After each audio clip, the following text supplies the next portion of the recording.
Faleminderit të nderuar kryetare, të nderuar deputet. Kam kënaqësinë që me gjithë shtyrin që u bë,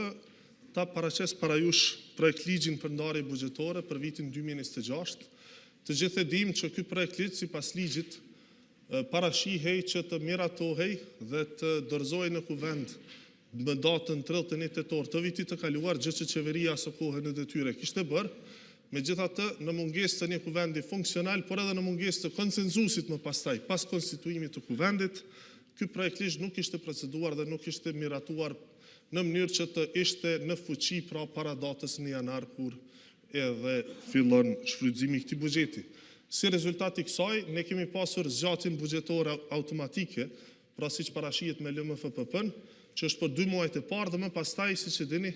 edhe ju, pra është miratuar edhe zgjatja për muajin mars. Sido që të jetë, këto zgjatje mjaftojnë vetëm për shpenzimet rrjedhëse. Sa i përket prokurimeve të reja, projekteve të reja, është e pamundur të iniciojnë procedurat pa pasur zotimin e mjeteve. E nëse alokimi është i bërë vetëm për 3 të 12-tat e vitit, pra nuk mund të zotohet komplet vitit azëm për ndonjë projekt kapital, apo për ndonjë prokurim tjetër sa i përket mallrave dhe shërbimeve për shërbime esenciale në rast se është nevoja. Prandaj, duke parë këtë situatë, duke qenë të vetëdijshëm edhe për situatën emergjente, pra që na pret sa i përket lëvizjes tutje dhe zhbllokimit të buxhetit, qoftë për nivelin qendror apo edhe për ato komunal, ne i kemi propozuar si Ministri e Financave qeverisë në mbledhjen e parë, pra si qeveri e re, që të procedojmë projekt ligjin ashtu siç ka qenë, pra duke mos reflektuar domosdoshmërisht për tash ndryshimet e nevojshme për gjitha prioritetet, por edhe për strukturën e qeverisë, por që këtë ta bëjmë në një rishikim të mëpastajm. Ndërkaq ky projekt ligj, pra është projekt ligji i cili është miratuar më 31 tetor të vitit të kaluar, ashtu siç e ka paraparë ligji, pra tabelat janë të ngjashme, e vetmja gjë që ndryshon ka të bëjë me pagën e 13, pra që është paraparë që jo në fund të vitit, por të bëhet në fillim të vitit, ndërkaq çështja tjetër që është paraparë ka të bëjë edhe me ndryshimin apo mundësinë e ndryshimit të tabelave në ligj sa i përket dikastereve në momentin kur qeveria e miraton rregulloren e qeverisë dhe bëhet definimi apo përcaktimi i ndarjes së detyrave dhe fushveprimit të secilit prej dikastereve apo ministrive. Dhe kjo punë është lënë që të bëhet më pastaj, pra përmes nenit 11 paragrafi 5 konkretisht. Sa i përket buxhetit në fjalë, pra është një buxhet që kufiri i shpenzimit është parafërsisht 4 miliard euro apo 3 miliardë 967 milion euro, ndërkaq këto shpenzime mund të ndahen apo ndahen zbërthehen në kategori kësaj, pra paga dhe shtesa 980 milion euro, mallra dhe shërbime 545 milion euro, subvencione dhe transfere 1 miliard 358 milion euro, si edhe shpenzime kapitale 998.4 milion euro apo 897 milion euro të financuara nga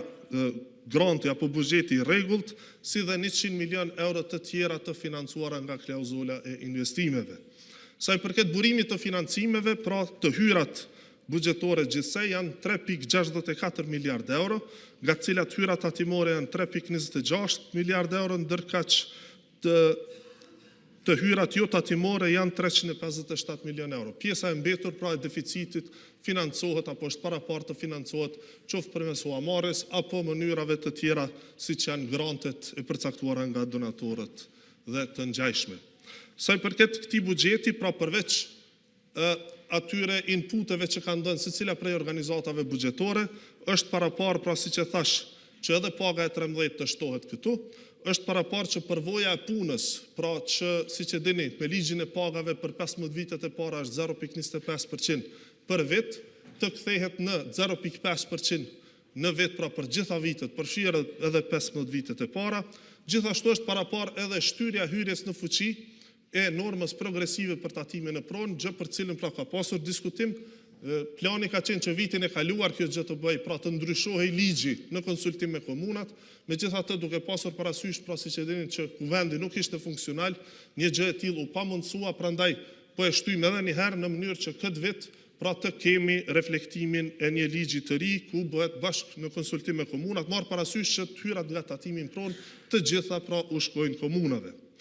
Gjithashtu është e parapar edhe neni që mundësën pra rearanximin e tabelave buxhetore duke mos ndryshuar kufit, pra duke mos rritur kufit e shpenzimit, pra kufit mbesin ata që i miraton ky kuvend, krejt çfarë bëhet është rearanximi i tabelave.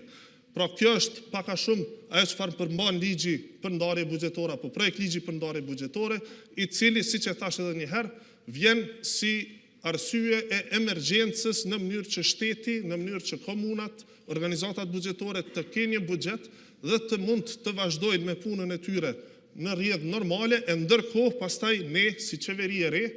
por duke pas parasysh edhe komunat që kanë nevojë për një rishikim, do ta sjellim rishikimin sa më shpejt që është e mundur, potencialisht pra në muajin e ardhshëm, pasi që të ketë pasur reflektim edhe të dikastereve të qeverisë, por edhe besoj komunat kanë nevojë që ta bëjnë një gjë të tillë, marr parasysh ndryshimin e strukturës së asambleve komunale apo në disa raste edhe udhëheqjes komunale. Faleminderit.